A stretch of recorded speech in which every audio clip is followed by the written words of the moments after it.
Hello day student, जैसे कि last video में मैंने आपसे डिस्कस किया था कि आप कमेंट करके बताइए कि आप बिगिनर हैं या फिर आपकी जो तैयारी है वो किस लेवल तक अभी कंप्लीट हो गई है और आपको कौन से पॉइंट पे आपको ज्यादा फोकस करना है। तो आपके कमेंट्स मैंने चेक किए तो बहुत से स्टूडेंट्स के कमेंट थे कि मैम हमने सिलेबस सब ऑलमोस्ट कंप्लीट कर लिया है, तो आपके जो डाउट थे किसी का मैथ्स में, किसी का रीजनिंग, किसी का जीके में, तो इसके लिए देखो आपको इस टाइम पे जो ज्यादा फोकस करना है वो आपको करना है कि आप कम से कम टाइम में क्वेश्चन सोल्व कर पा रहे नहीं कर पा रहे, या सिलेबस कंप्लीट करने के साथ साथ में आपको टेस्ट सीरीज लगाना बहुत ज्यादा इसमें इंपॉर्टेंट होता है, जिससे कि आपको आइडिया लग जाएगा कि जो एग्जाम की हम तैयारी कर रहे हैं उसका एग्जाम की अदर स्टूडेंट्स है वो कितना इसमें कंपटीशन है। और अगर आप वो टेस्ट सीरीज लगाते हो तो आप अपनी रैंक में से जान सकते हो, आपको क्वेश्चन का पैटर्न भी पता चल जाएगा कि किस टाइप के क्वेश्चन पर्टिकुलर एग्जाम में बनते हैं, हम उसको सोल्व कर पा रहे हैं नहीं कर पा रहे हैं, या फिर अपनी जो रैंक है वो कितनी रैंक इसमें बन पा रही है, कहाँ पे हमें इंप्रूवमेंट की जरूरत है। तो बहुत से स्टूडेंट्स के डाउट थे कि टेस्ट सीरीज हम किसकी फॉलो करें, बहुत से कमेंट्स भी इसके लिए मुझे आए थे। आप टेक्स्ट बुक का टेस्ट सीरीज का पास ही इसमें फॉलो कर सकते हैं, इसमें आपको डिफरेंट एग्जाम्स के हैं वो टेस्ट सीरीज अवेलेबल हो जाएंगे। उस टेस्ट सीरीज का अगर आप पास लेना चाहो तो आप मेरा ये कोड यूज कर सकते हो। इसमें आपको आरपीएफ ऐसा ही है, कांस्टेबल की जो एग्जाम की आप तैयारी कर रहे हो उसके साथ साथ में अगर अदर एग्जाम की भी आप तैयारी कर रहे हो तो उसमें सारे टेस्ट सीरीज आपको अवेलेबल हो जाएंगे।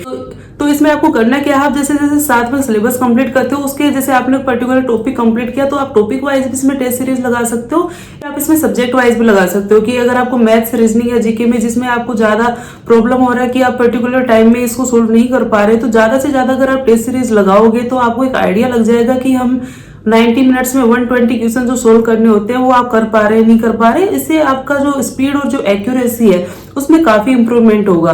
तो इसके साथ साथ में आप लोगों के काफी डाउट आए थे कि मैम डॉक्यूमेंट्स के बारे में बता दीजिए कि जो अब मेडिकल होता है उसके बाद में डॉक्यूमेंट वेरिफिकेशन का जो लास्ट स्टेज इसमें होता है तो उसमें कौन कौन से डॉक्यूमेंट्स हमें लेके जाने हैं। तो इसमें मैं आपको डिटेल में बता देती हूँ कि आप कुछ डॉक्यूमेंट्स क्या क्या इसमें लेके जाने हैं। मेरा जो सिलेक्शन हुआ था तो हमारा सीबीटी एग्जाम के बाद में आपका फिजिकल टेस्ट होता है, उसके बाद में डॉक्यूमेंट वेरिफिकेशन और मेडिकल जो आपका होता है, तो उसमें कौन कौन से डॉक्यूमेंट्स आपको साथ में लेके जाने हैं वो आपको डिटेल वाइज बता देती हूँ।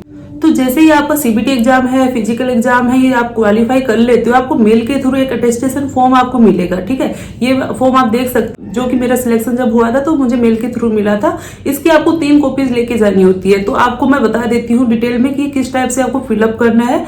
तो देखिए इसमें सबसे पहले आपका पासपोर्ट साइज फोटो इसमें लगेगा। ठीक है, उसमें आपका पासपोर्ट साइज आप साइड में लगा देना। इसके स्टार्टिंग में जो वार्निंग लिखी हुई है आपको तीनों वार्निंग अच्छे से पढ़ लेनी है कि आपको कोई भी फॉल्स इन्फॉर्मेशन इसमें नहीं देनी। इसके फर्स्ट में आपका जो नाम है वो कैपिटल लेटर में आपको नाम लिखना है। इसके सेकंड में आपका जो प्रेजेंट एड्रेस है, एड्रेस फिलअप करना है, होम एड्रेस है वो हो जाएगा। इसके साथ साथ में आधार कार्ड नंबर है, पैन कार्ड नंबर, नेशनलिटी आप इजीली फिलअप कर सकते हैं, इसमें कोई डाउट वाली बात नहीं है। तो आप कॉलम वाइज देख सकते हैं, इसमें चेक कर सकते हैं कि आपको कौन कौन से कॉलम है वो फिलअप करने हैं। इसमें अगर आपको कोई डाउट लगे तो आप कमेंट करके मुझसे पूछ सकते हो, ये मैं आपको प्रोवाइड कर दूंगी। अटेस्टेशन फॉर्म जो है टेलीग्राम ग्रुप में भी आपको प्रोवाइड कर दूंगी, वहां पे भी आप चेक कर सकते हैं। साथ साथ में 11 नंबर का कॉलम आप देखेंगे तो फादर, मदर और स्पाउस अगर मैरिड है तो उसकी डिटेल्स आपको इसमें फिलअप करनी है। तो इसके साथ साथ में आपका जो स्टेट है ये सब डिटेल्स आपको इसमें फिलअप करनी है। 15 नंबर का जो कॉलम दिया हुआ है इसमें आप अच्छे से पढ़ लोगे, इसमें जो भी कॉलम दिए हुए हैं यस और नो पे आपको मार्क करना है। ठीक है, इसके लास्ट में आपको डिक्लेरेशन, ये डिक्लेरेशन आपको देख लेना है अच्छे से। उसके बाद में आपका सिग्नेचर लगेगा, डेट लगेगा, प्लेस लगेगा। तो इसमें देखो आप अगर आपको किसी भी डाउट भी रहता है तो आप जब मेडिकल के लिए जाते हो, डॉक्यूमेंट वेरिफिकेशन के लिए जाते हो तो वहां पे भी आप किसी से कंसल्ट करके भी इसको फिलअप कर लेते हो, लेकिन इसकी आपको एक्स्ट्रा कॉपीज लेके जानी है, मिनिमम 3 कॉपीज आपको इसकी लेके जानी है। ठीक है, इसके अलावा इसमें जो लास्ट पॉइंट आप देखोगे 16 नंबर का, name of 2 responsible person of your locality. तो आपको 2 विटनेस के रूप में आपको 2 मेंबर के साइन करवाने हैं। आप किसी फैमिली मेंबर के भी सिग्नेचर करवा सकते हैं या फिर किसी पड़ोसी के भी करवा सकते हैं। ठीक है, अगर हो सके तो आप पड़ोस वाले के किसी के मेंबर के 2 मेंबर के साइन आप करवा के ही आप जाइएगा, ताकि वहां पे क्या है ना आपको कोई अवेलेबल नहीं हो पाएगा साइन के लिए, तो इसको आप फिलअप करके ही जाना। तो ये हुआ आपका डिटेल में कि आपको जो डॉक्यूमेंट्स है वो आपको, ये अटेस्टेशन फॉर्म जो है वो काफी कंपलसरी है, ये आपको फिलअप करके लेके जाना है।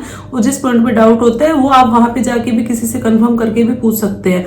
और आपकी जो पासपोर्ट साइज फोटोज है वो एक्स्ट्रा कॉपीज लेके जानी है। इसके अलावा आपकी 10th की मार्कशीट है, 12th की मार्कशीट है, आपका जो कॉल लेटर है, ये सबकी आपको फोटो कॉपीज भी लेके जानी है और साथ साथ में आप ओरिजिनल भी लेके जा सकते हैं। इसके अलावा आपका जो डिटेल में आपके बहुत से डाउट आ रहे थे कि हम आरपीएफ कांस्टेबल और सब इंस्पेक्टर का अलग अलग एग्जाम होता है, क्या एक साथ हम अप्लाई कर सकते हैं, तो ये डाउट मैं आपका क्लियर कर दूं कि आपने अगर ग्रेजुएशन कंप्लीट कर लिया तो आप RPFSI के लिए अप्लाई कर सकते हैं। इसके साथ साथ में कांस्टेबल के भी आप अप्लाई कर सकते हैं।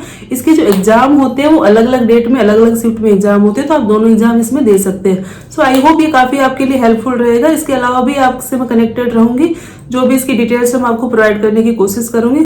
Thank you and I wish you all the very best.